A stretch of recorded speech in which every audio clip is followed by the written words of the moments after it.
Hey, what's good, guys? So today I thought I would just show you what a typical day in the life looks like for me right now. I'm currently in the middle of the semester right now, so we are really deep into midterms, and things are kind of crazy. But yeah, just a little bit about me. My name is Adam Peeler. I'm 22 years old. I go to Brigham Young University in Provo, Utah. Currently studying exercise science and athletic training, pursuing a bachelor's in exercise science and a master's in athletic training. BYU has an interesting little program they're doing right now. Basically, I'm taking sports medicine classes as well as exercise science classes at the same time for my degree. But yeah, right now I'm just walking to school. It is freaking cold. It's crap right now. Utah had this weird cold front come in really early. It's been 20 degrees in the morning and then it's 60, and I don't know exactly what to wear all the time, but yeah, it kind of sucks. I'd rather it be super hot than super cold. I'm miserable walking right now, but I have my daily vitamins right here. Yeah, jokes. Anyways, yeah, I'll show you guys just a little bit of my classes. And today, I don't know if I'm going to film my training session today. I might just film it when I actually start training again, because I'm just deloading right now. I have 2 more days left. Feel pretty good. I had a lot of pressing volume this mesocycle and whatnot, so my front delts were super fried, and my back was super fried and whatever. So it's nice to not be tired all the time and achy. So, but I might film my workout today. I might wait and film my session when I actually start training again, because it's going to be way more exciting than deload's sissy back workout. But anyways, I've been rambling for long enough. Hope you guys enjoyed the video, and please drop it a like. But yeah.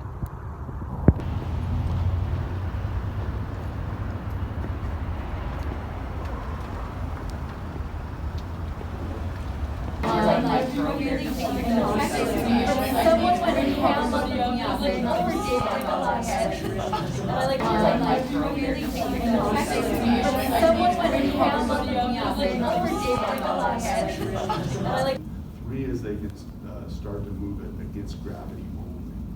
Right? So that's the only other one you need to know, 3 and 5. Because really there's a more complicated skill than plus and minus. So that's all you need to know.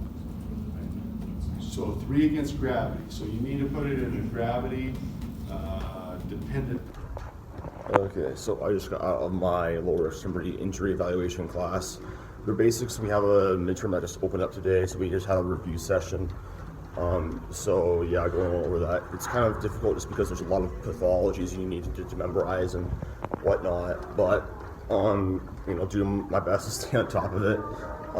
Anyways, so yeah, now I'm gonna head to my exercise physiology class in the other building. So yeah, I basically hang out with all the student athletes all day. So exercise science life. But yeah, I'll show you that when we get there. About them and how they limit performance, or how you can avoid limitations in performance based on that. So we'll talk about phosphocreatine and glycogen. Alright, so I just got out of my exercise physiology class, and now I'm headed to my athletic training taping lab. Basically learn about how to tape different athletes for injuries, for injury prevention or injury management after injury has occurred, to help make sure that the injury does not get worse. So I'm headed to that right now, and this is cool. But yeah, I will show you guys that when I get there. But yeah, lots of stuff to learn each class period, but I am my best to keep up with it. But anyways, I'll show you my next class when I get there. You might have tightness around here, right? Tightness? I mean, tightness. You feel too Also, tight. you have tetanus. You have tetanus. You feel too tight Rip. here, right? Yeah. So I'm gonna show you because hey, stop your timer. I did. I was at 2:30. So I probably could have done 3. when you do hillock and figure eight, you should start here with this angle. Okay.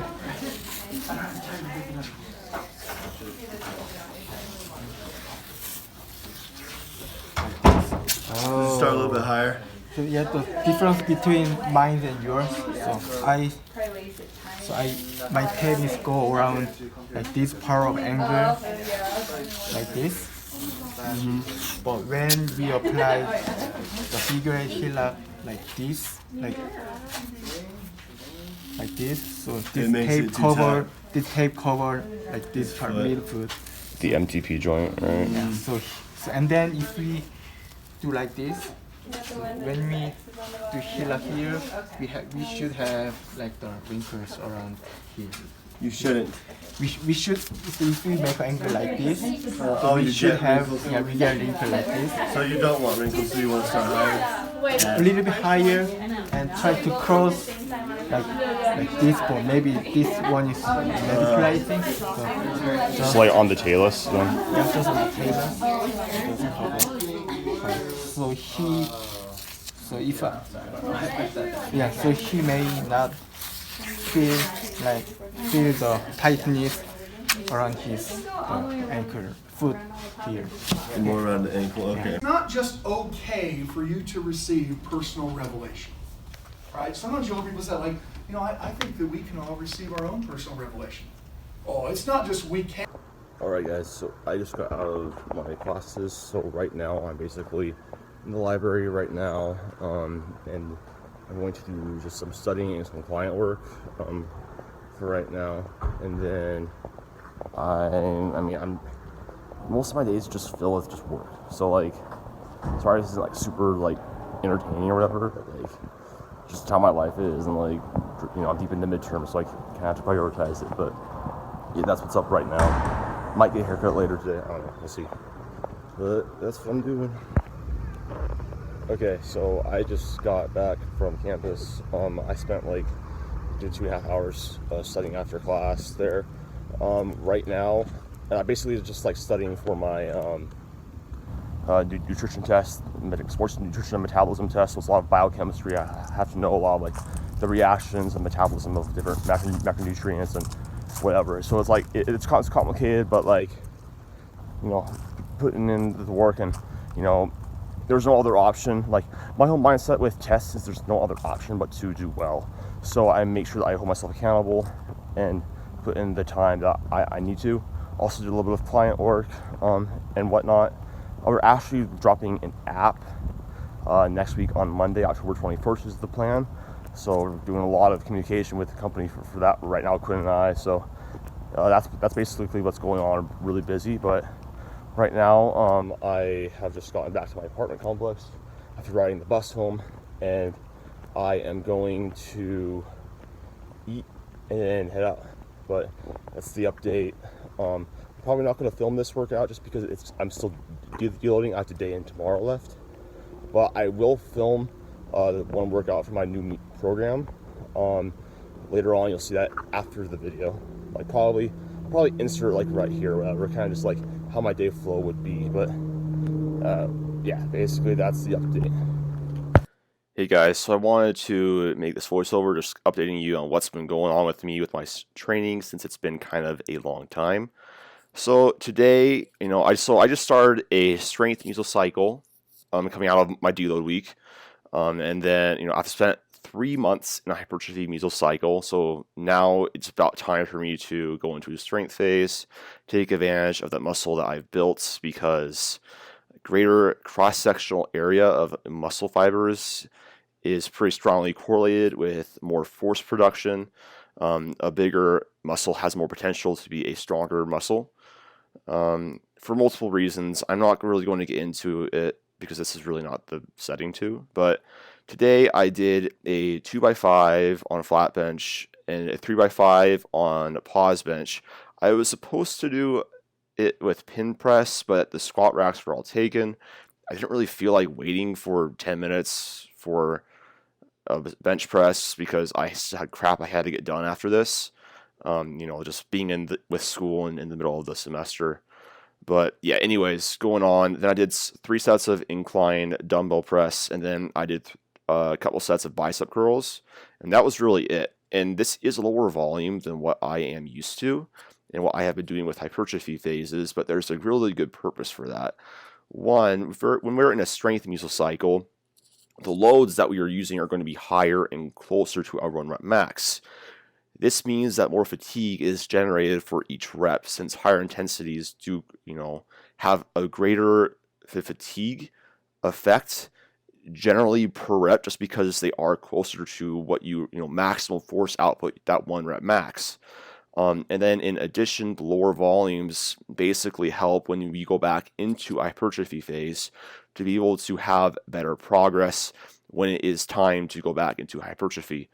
Just because we are already resensitized to higher volumes, you'll be able to see more growth over time. So it's not as fun, I guess. Like, I don't get the same pumps that I would in a hypertrophy phase, but you gotta think long term with your training.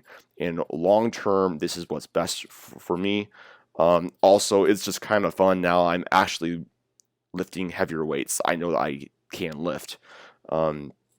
But I did want to address something really fast I hear in the fitness industry by a lot of people from promoting, which I feel is misinterpreted and the context is misconstrued to a lot of people, is the whole thing of, if you're stronger, you're going to have more muscle. And if you look at guys like Max Tuning or, anybody who's in like the 163 kg power lifter class, those guys aren't like super jacked. But they are very, very strong. And the reason why that is because, one, body weight has a huge thing to do with, actually gaining muscle. If you want to get bigger, you need to gain body weight. It's muscle mass. It has mass. And then another thing is, you got to work in those higher rep ranges for extended periods of time in hypertrophy mesocycles where you are focusing on building muscle while gaining that body weight. So while it is true that if you do like a 10x3 versus a 3x10, you're more or less going to have the same volume. The difference with the 10x3 is, one, it takes a lot longer. Two, it's going to be a lot more fatiguing. And then 3, you're not going to have the same things that happen with higher rep ranges, like the pump, the swelling, which does have an increase with, some correlation with hypertrophy. So it's just not the best way to go about it. So, when you're in your high volume phases, focus on the goal. You're gaining muscle mass. When you're in your strength phases, focus on getting stronger. Lower volumes, more specificity on squat, bench, and deadlift. That's what we want to improve. Strength is a skill, so we got to practice the movements we want to get better at more often. But yeah, that's basically it for all the updates. Good session. I'm really happy to be back to overload training again. And I have a Q&A coming up for you guys next. Alright guys, so for this last part of the video, I figured I would do a little bit of a Q&A I had on my Facebook group for coaching. So if you guys are like, you want to get in there, custom programs and coaching are always available, and you get access to the Facebook group, as well as if you sign up for the subscription program. But yeah, I'm just going to answer questions.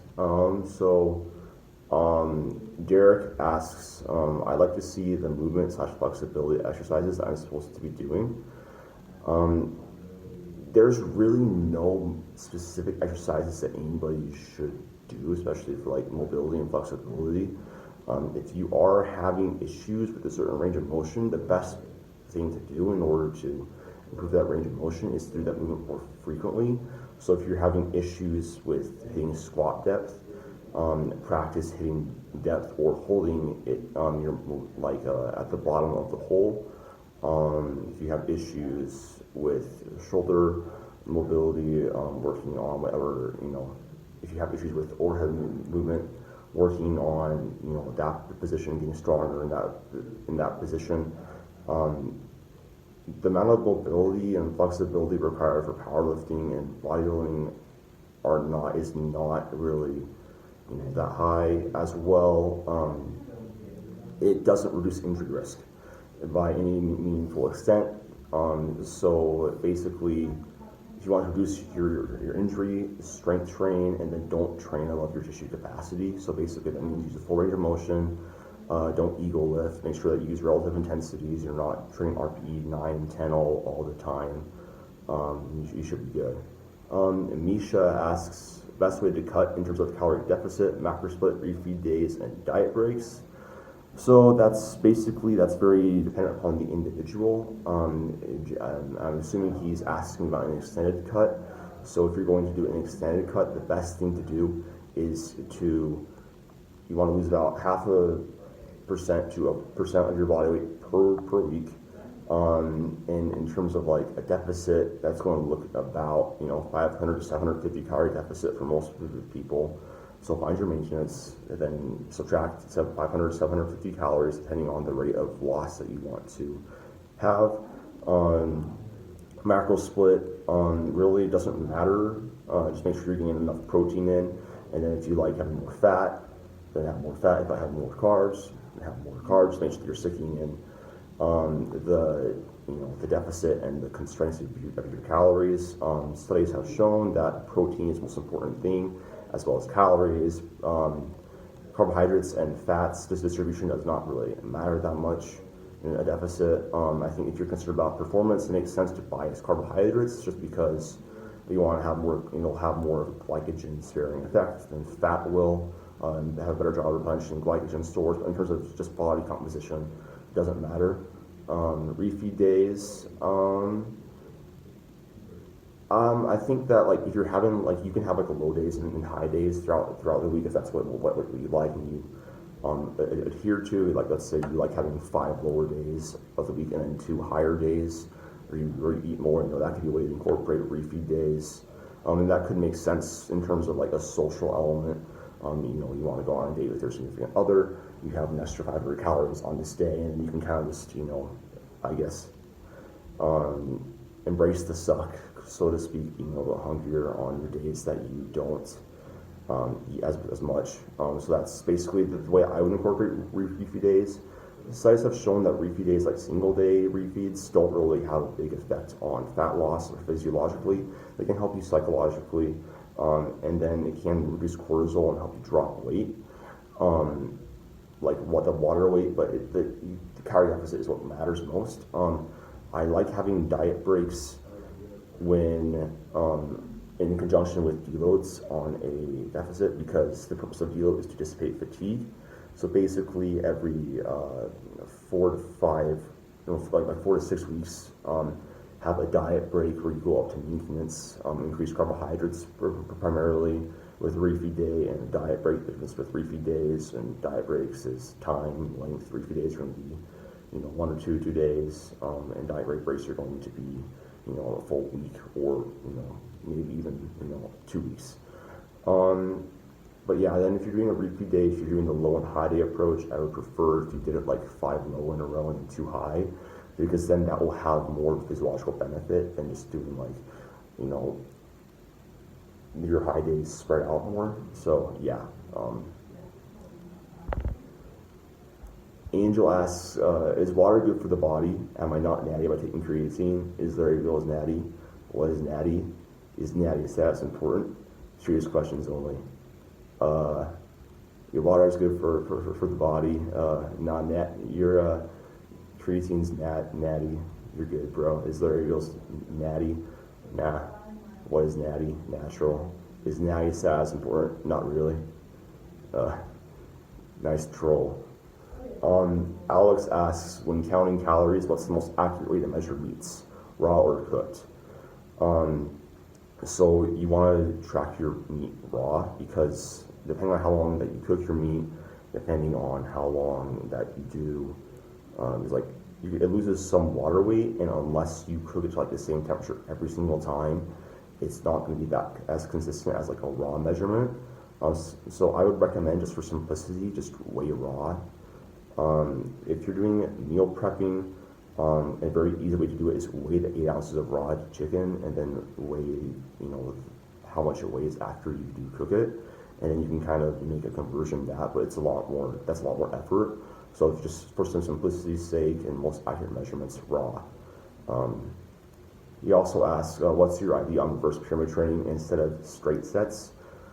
I don't think reverse pyramid training is the best way to accumulate volume in any way, just because you want to accumulate volume in a specific rep range. I think that it can work, and I'm not saying that like it's bad. I'm just saying that I prefer straight sets because you can accumulate more volume if you're doing a 3x10 and like 8, 10, 12, and you're also going to actually be training with a specific weight instead of just like lowering every single time. If I'm going to do reverse pyramid training, I guess like I like doing like a top set approach where like it's like a 1x5 or like whatever, and then you have gallon sets. Like that's the way that I prefer to do it. It's like basically like a top set of like, let's say 8, and then you have 3 gallon sets with a 3x10, and you lower the weight by 10%. That's basically how I do it. I'm not a huge fan of reverse pyramid training. I don't really program it. Really any sort of pyramid style rep scheme. It's not best for volume and actually getting those adaptations that you want, because training within a specific rep range is very, very important for seeing a very specific adaptation. So yeah, the most efficient way to get back into training after an injury. This is a really good question. A lot of people get into a victim mindset and they just stop training altogether. They stop doing really anything.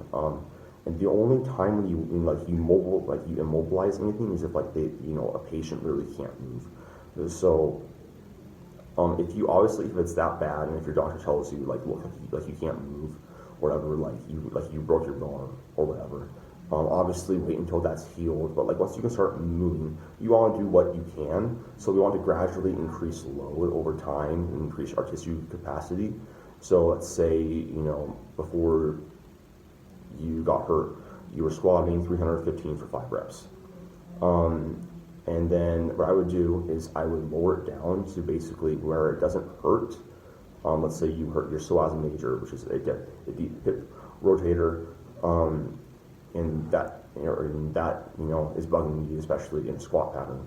So what you want to do is you want to go down, lower the weight into whatever your tissue capacity can handle, and then the same principles apply as like in like normal not training. Just gradually increase load over time. You probably want to start with lower volumes, and then again increase out over time until you get back into normal. Make sure you're using full range of motion, good technique, all that stuff. That's basically how rehab happens. It's very similar to actually weight training. Just you start at a different starting point. Supplementary workouts to squats and deadlifts for those who are injured. If you are unable to squat and you're able to deadlift due to an injury, you can do leg presses, lunges, hack squats, goblet squats, whatever doesn't hurt or aggravate it. And then deadlifts, Romanian deadlifts, good mornings, any sort of hamstring hip hinge type movement. I don't really like the whole question premise, because most people who are injured still can do something. It might just hurt, but like if you are literally in a place where you cannot do it, just any sort of variation that hits the same musculature is a very, very good thing. So like deadlifts are hip hinge movement, so the hamstrings and posterior chain. So again, RDLs, good mornings, leg curls, glute ham raises, stuff like that. Squats or knee flexion. So lunges, leg press, split squats, stuff like that. And then last question, it's kind of getting a little long, but benching with a belt, why/when to do it? So I actually do this. Benching with a belt is the same thing that helps you with keeping your core tight. You basically increase intra-abdominal pressure, which can help you have a little bit greater force output because you can brace against it. I also like it, especially with clients, just because when you are benching, you should still be bracing your core and blowing out your stomach and performing the Valsalva maneuver where you basically breathe in and you press your tongue to the top of your mouth. That increases intra-abdominal pressure. And then with a belt, it just helps you just keep even tighter, have a little more force output. So yeah, and then when to do it, generally with heavier loads and higher intensity. So let's say you're doing like, I don't really think you need to do it with like a 3x10. If you're doing like RPE 7, if you're doing like a 3x10, it's like RPE 9 or 10, then probably it would be a decent idea. Especially but I'm maybe more biased doing within the 1 to 5 rep range, just because that's when you're going to benefit most from the increased intra-abdominal pressure. But yeah, guys, that's it for the Q&A, and then that probably is going to end the video. So I want to just thank you guys for watching, and we stay tuned for next week. We and I are currently in the process of getting an app out for subscription programming. We'll keep you updated on that when it comes out. I'll probably drop a video just explaining it in Cornwall too, like when we actually do get it down and done. But we're still finalizing it. But we'll keep you guys updated. But anyways, yeah, if you guys are interested in coaching, custom programming, whatever, click the link down below, and then my Instagram is also down below if you want to follow me. I post a lot of stuff on there, forms of content, whatever. So yeah, thanks for watching, guys. Hope you have a good one.